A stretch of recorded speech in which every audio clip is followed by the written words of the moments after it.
Hello বন্ধুরা, আশা করি তোমরা ভালো আছো। সবার প্রিয় বাঙালির কিচেনে তোমাদের স্বাগত। উপর থেকে দেখতে গোল গোল স্পাইসি, ভেতর থেকে একদমই সফট, হেলদি, টেস্টি এই রেসিপিটা আজ আমি তোমাদের সঙ্গে শেয়ার করব। সস নয়, নারকেলের চাটনি দিয়ে এই নাস্তাটা খেতে খুবই সুন্দর লাগবে। তো সুন্দর সফট, স্পাইসি, হেলদি নাস্তা তৈরি করার জন্য ময়দা, আটা, সুজি কিংবা চালের গুঁড়ি কিছুই লাগবে না। শুধুমাত্র 1 কাপ চিড়ে দিয়ে এই নাস্তাটা তুমি তৈরি করতে পারবে, তাও কিনা 10 থেকে 15 মিনিটের মধ্যেই। তাহলে চলো দেরি না করে রেসিপিটা চটপট শুরু করে ফেলি। যারা আমার এই রেসিপি দেখছে আমি তাদেরকে রিকোয়েস্ট করছি, প্লিজ তোমাদের যদি এই রেসিপি ভালো লেগে থাকে তাহলে আমার চ্যানেলকে সাবস্ক্রাইব করো।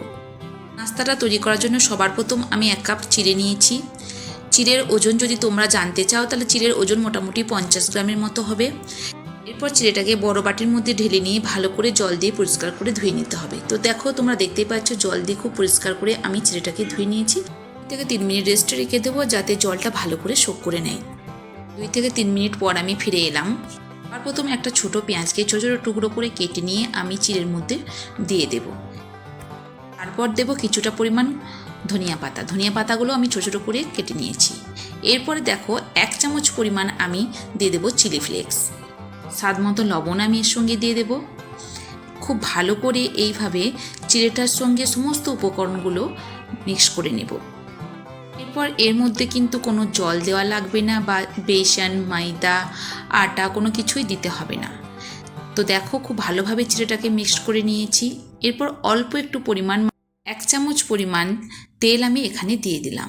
এরপর আরও ভালো করে আমি চিড়েটাকে মেখে নিচ্ছি। সম্পূর্ণভাবে চিড়েটা মাখা হয়ে গেছে। এরপর হাতটা একটু পরিষ্কার করে নেব। হাত আমি পরিষ্কার করে এসে একটু হাতের মধ্যে তেল নিয়েছি। এরপর অল্প অল্প পরিমাণ হাতের মধ্যে নিয়ে এইভাবে গোল গোল করে লাড্ডুর মতো বানিয়ে নিতে হবে। চিড়ের পরিমাণটা এমনভাবে নিতে হবে যাতে সমস্ত লাড্ডুর সাইজ একই রকম হয়। চলো এটা এরপর প্লেটের মধ্যে রেখে দিই। এইভাবে দেখো আমি সমস্ত চিড়েটাকে লাড্ডু বানিয়ে নিয়েছি, আর এই লাড্ডুগুলোর সাইজ একদম একই পরিমাণ হয়েছে।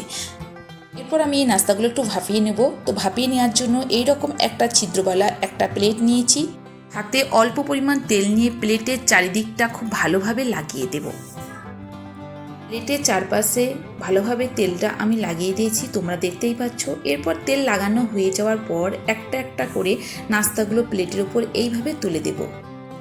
আমি এই নাস্তাটা 1 কাপ চিড়ে দিয়ে বানিয়েছি। যদি তোমরা বেশি পরিমাণ বানাতে চাও তাহলে হয়তো তোমাদেরকে প্লেটটা বড় নিতে হতে পারে, কিংবা 2 থেকে 3 বার তোমাদেরকে এইভাবে সাজিয়ে ভাপিয়ে নিতে হবে।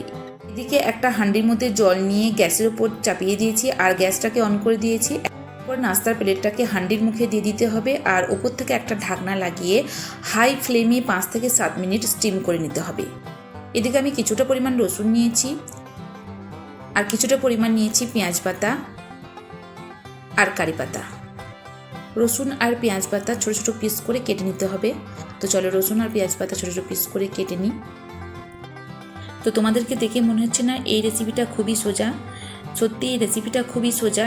এটা বানানোর জন্য বেশি উপকরণের প্রয়োজন নেই। ঘরে থাকা সাধারণ উপকরণ দিয়েই তুমি এটা বানাতে পারবে।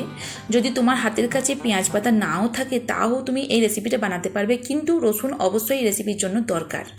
5 থেকে 7 মিনিট হয়ে গেছে। তাহলে চলো ঢাকা খুলে নাস্তাটাকে একবার চেক করে নিই। হ্যাঁ, নাস্তাটা একদম পারফেক্ট তৈরি হয়ে গেছে। এরপরে আমি গ্যাসটা বন্ধ করে দেব। কিছুক্ষণের জন্য এটাকে ঠান্ডা হতে দিতে হবে।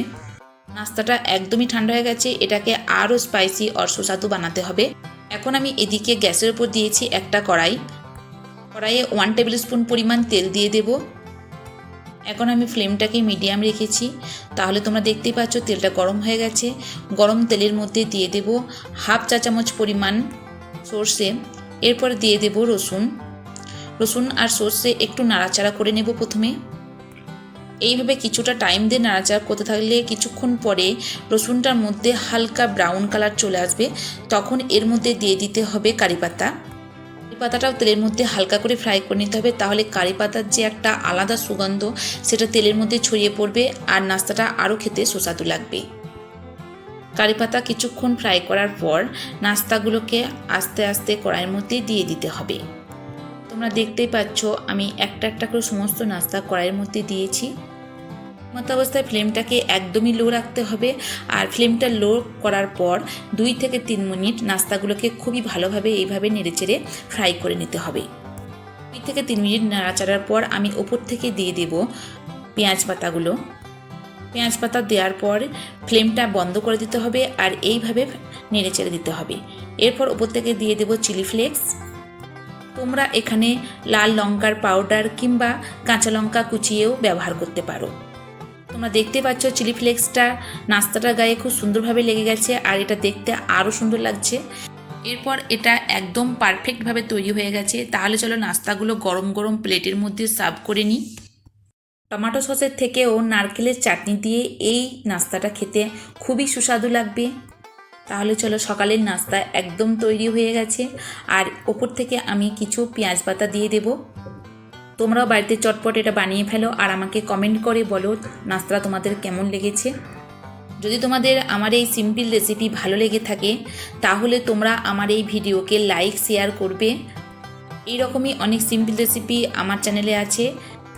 এরকম নতুন নতুন সিম্পল রেসিপি পাওয়ার জন্য আমার চ্যানেলটাকে তোমরা সাবস্ক্রাইব করো। Thank you.